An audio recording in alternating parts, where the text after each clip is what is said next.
একাধিক জেলায় ট্রাইব্যুনালের জন্য অফলাইনে আবেদনপত্র জমা নেওয়ার কাজ শুরু হয়ে গিয়েছে, কিন্তু ব্যতিক্রমী ছিল মালদা। অবশেষে আজ থেকে অফলাইনে আবেদন নেওয়ার কাজ শুরু হলেও প্রচারের অভাবে খাখা করছে ট্রাইব্যুনাল। মালদা জেলা প্রশাসনিক ভবনের পোল গ্যারেজে খোলা হয়েছে ট্রাইব্যুনাল। জেলার 12টি বিধানসভার জন্য আলাদা আলাদা 12টি টেবিল করা হয়েছে। জানা গেছে মালদা জেলায় বিচারাধীন ছিল 8,88,657 জন। এর মধ্যে ভোটার তালিকায় নাম উঠেছে 5,88,657 জনের। ডিলিটেড হয়েছে 2,39,375 জন। মূলত ডিলিটেড হওয়া ভোটাররাই আবেদন করবেন ট্রাইব্যুনালে, কিন্তু ভোটারদের অভিযোগ তাদের রীতিমতো হয়রানি করা হচ্ছে। ঘন্টার পর ঘন্টা দাঁড়িয়ে থাকলেও কিছু বলা হচ্ছে না। এখান থেকে বলছে একবার কাজ হবে, আবার বলছে কাজ হবে না। তারা বহু বছর ধরে ভোট দিয়ে আসছেন, তারপরও তাদের ডিলিটেড করা হচ্ছে। আপনি কোথায় এসেছেন? ভোট ডিলিট হয়ে গেছে, ওই জন্য উঠাতে আসছি এখানে। ভোট ডিলিট হয়ে গেছে। হ্যাঁ, নাম ডিলিট হয়েছে। হ্যাঁ, নাম ডিলিট হয়ে গেছে। তা আপনি কোথায় এসেছেন এখন? এখন মালদা আসি ইয়েতে করতে। কোথায় আপনার বাড়ি কোথায়? আমার বাড়ি চাচল থানায়। কোথায়? ওই ভেবা বিধানপুর। কতদিন ধরে ভোট দিয়েছেন আপনি? 20-25 বছর দিয়েছি ভোট। 20-25 বছর দিয়েছেন, এবার নাম ডিলিট হয়েছে। ডিলিট হয়ে গেছে। এখানে এসে কি দেখলেন এখন? এখন দেখছি যে সব বন্ধ। বন্ধ? চালু হয়নি? হ্যাঁ, চালু হয়নি। কটা বাজে এখন মোটামুটি? কতক্ষণ ধরে দাঁড়িয়ে আছেন? সকাল থেকেই আছি, 10টার সময় থেকে। বাড়ি থেকে কখন বেরিয়েছিলেন আপনি? আমরা সকাল থেকে 6টায় পর্যন্ত সকাল 6টা থেকে এসেছেন, এখনো দাঁড়িয়ে আছেন? দাঁড়িয়ে আছি।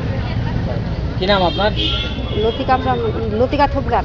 আমার শাশুড়ি হন এবং আমাদের ভোটার লিস্টে ডিলেট লেখাটা চলে এসেছে। আমরা এখন কিভাবে যেন লিস্টে নাম আসে আমরা ভোট দিতে পারি, আমরা তারই জন্য এখানে এসেছি।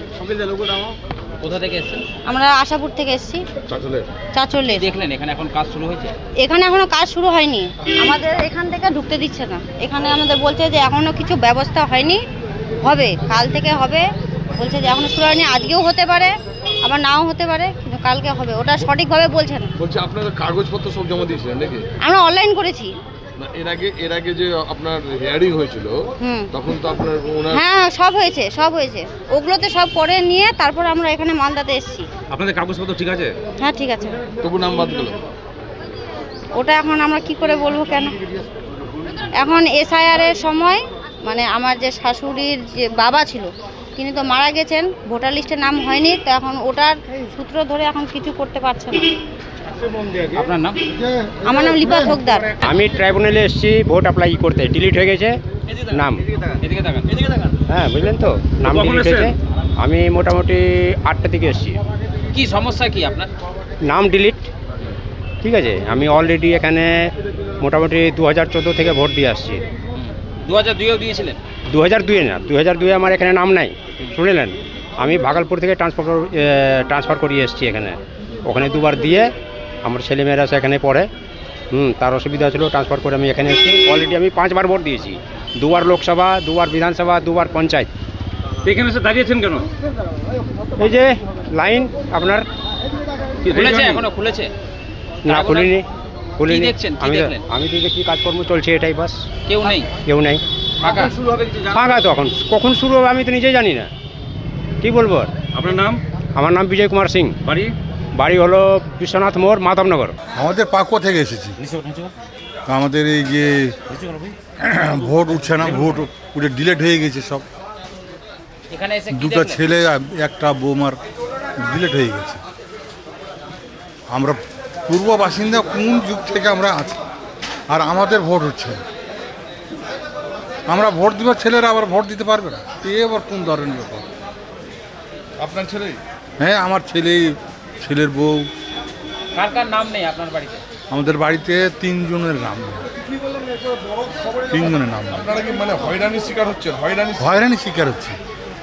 কিরকম হয়রানি হচ্ছে?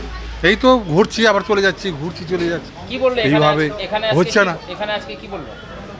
আজকে বললো হবে বলছে। এখানে যে জমা দেওয়ার পরে ঠিক হবে কতটা বিশ্বাস করছেন আপনি? সে তো কেমন করে এটা বলতে পারবো, এখন ওদের ব্যাপার।